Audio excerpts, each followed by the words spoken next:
Balita siguro dito, no?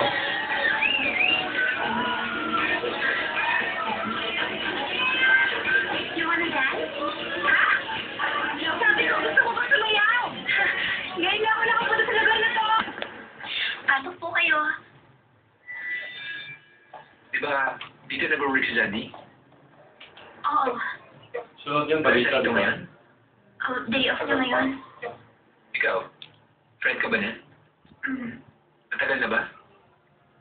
Wala pa nung kinder kami. Mag-best friends kayo? Mm. Let's go! Saan? Teka!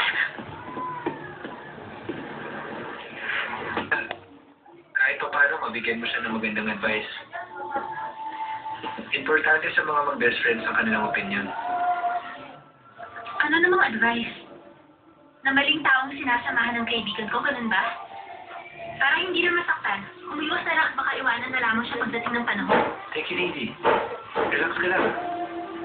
Nakakatakot ka pag nagagalit. Baka pumakit ka na. Isa kang tunay na kaibigan. Akala mo siguro lahat ng babae may love sa'yo dahil alam mong guwaping ka, pero nagkakamali ka. Iisipin ko na lang na wala akong narinig, pero talagang nakakainis. Goodbye.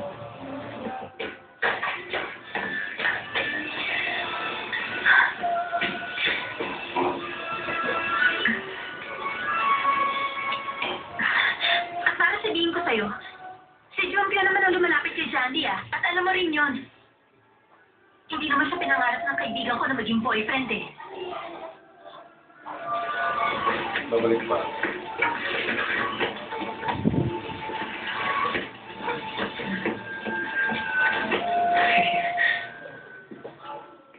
Yo!